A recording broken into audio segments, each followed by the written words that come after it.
What is up, you guys? Welcome back to my channel. Thank you so much for being here. If you are new here, please make sure you go ahead, slap that like button and subscribe so you don't miss a single video. Also, make sure you guys hit that notification bell so you get a cute little alert for every single video that I post. If you're following along on the For the Love of DILFS Season 2 journey, you need to hit that bell because I'll be posting cute little behind the scenes interviews with castmates, as well as storytime videos like this where I kind of just dive into moments of the show. Now, lots of DMs and questions about the moment where Rico questions whether or not being a YouTuber is something that a daddy should do.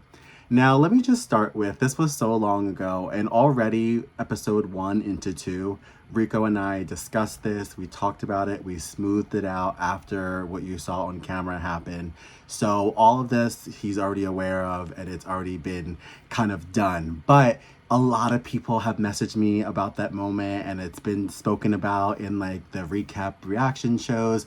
So I just want to talk about how I felt in that moment, which was shocked and a little embarrassed, only because I had come to this show and I wanted to, no matter what, be as genuine and authentic as possible. And I wanted to do that because I know that in my past, I have kind of like maybe said the right profession that a date wants to hear, or use a voice dialect and tone that I know that a date wants to hear. So coming into the show, I wanted to use my regular voice, use my regular self, do all the things Nigel does, say all the occupations that I do, you know what I mean? Like, I had already so many times when I'm on a date with someone who I knows would prefer me to be a YouTuber, I tell them I'm a YouTuber. When I'm with someone who maybe seems a little bit more serious and may only be interested in the fact that I'm a surgical medical assistant, I tell them that I do that. And then in this case, I wanted to come on and just say all that I was, all that I do, all that I am, and hope that someone accepts me for it. So in that conversation with Rico, with me telling him on our date that I do that, that was kind of me just letting it all out. So to kind of have it flip around towards the end of the episode where he brings it up and asks if I'm here for the right reasons, it was so scary because in my head, I was really thinking everything was going such a good way. And that really goes to show you, like, this reality TV thing is crazy because I didn't realize that he was immediately having, you know, those thoughts about me being a YouTuber while we were on that first date in the pool until I saw the confessional.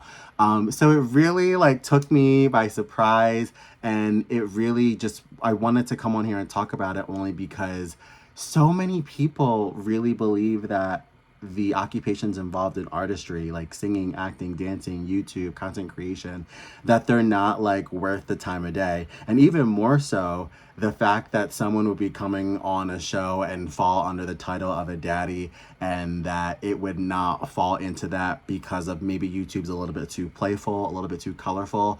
That was hard to hear because I was so excited to come on and kind of, right from the beginning, no matter what, show what I thought a daddy should be, or more so, show the type of daddy that I am. I know that it hasn't been seen yet. There hasn't been a more feminine, juicy, hairy YouTubing daddy yet, and I was really happy to be the first. So to hear in that scene that it could potentially be an issue, it was scary, but also it gives the opportunity to kind of explain what YouTube means to me and how I see it.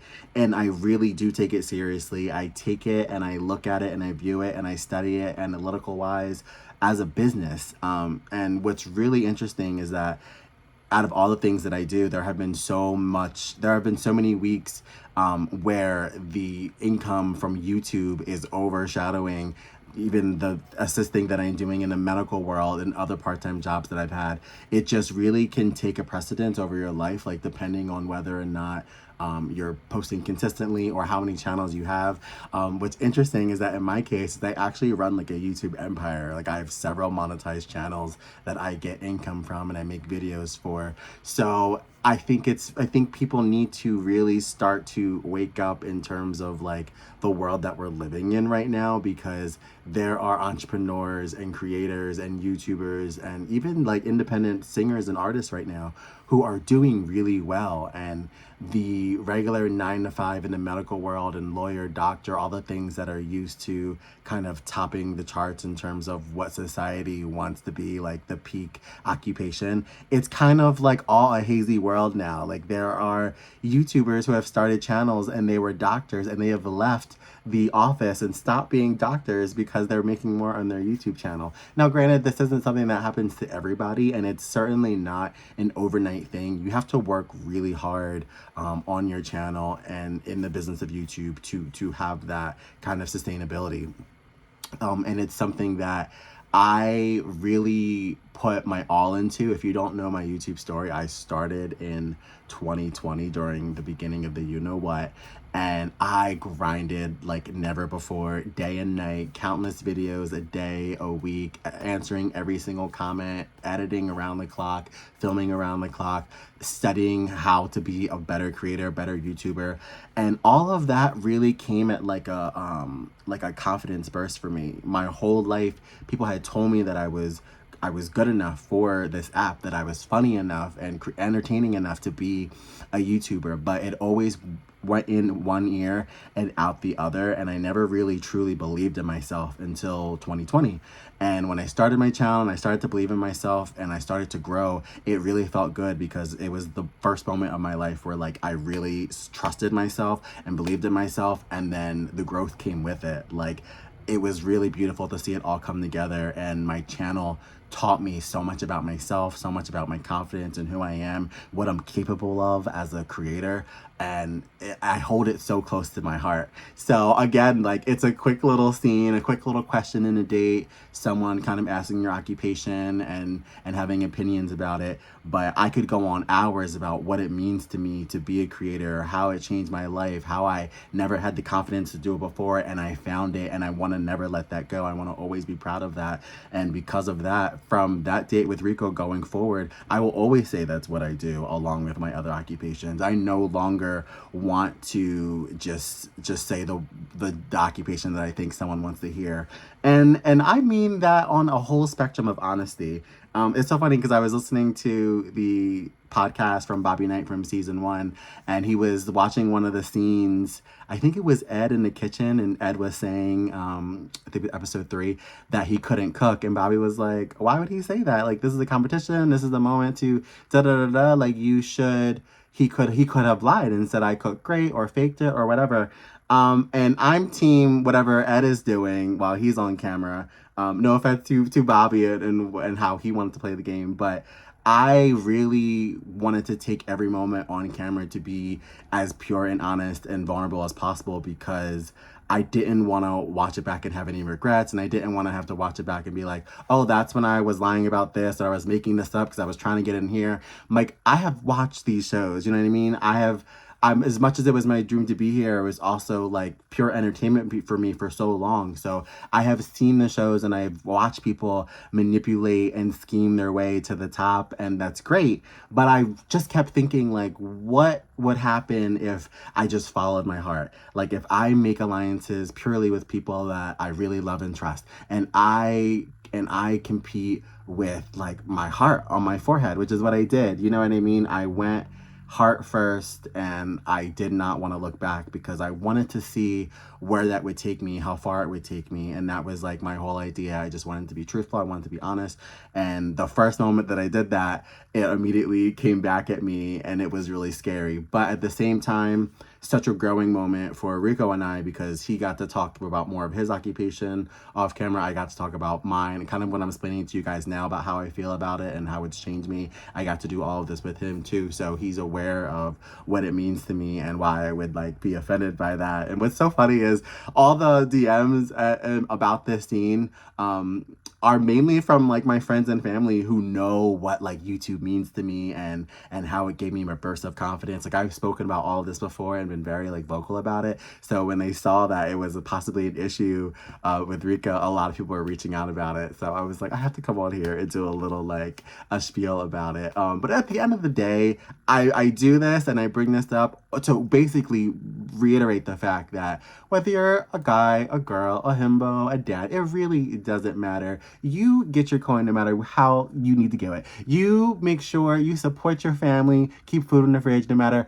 how you do it. You make sure you creatively express yourself and explode no matter what it is. Like, don't ever think that, oh, I'm not gonna do X, Y, and Z because so and so might not like it, or don't worry about that. Even if someone that you're madly in love with finds something about you that they don't like, that's not for you to change. That's for you to change him. You know what I mean? Like, you have to really fall in love with all the things that you do and all the things that make you happy, and hold it close. Don't ever let anyone tell you that it's corny, it's cringe, it's this, it's that. Some of the most cringiest things in the world are my favorite things, and I feel like I've gone through life like hiding some of my favorite things. I remember growing up and being a gamer and playing World of Warcraft so for years and years, and because like the stereotype and the stigma of the world was that people who played that game were nerdy or losers. I was like a closet gamer, you know what I mean? No more. Like, we're thick, we're juicy, we have multiple jobs, we play World of Warcraft, we're nerdy, we're fun, we're sexy, we're cute, like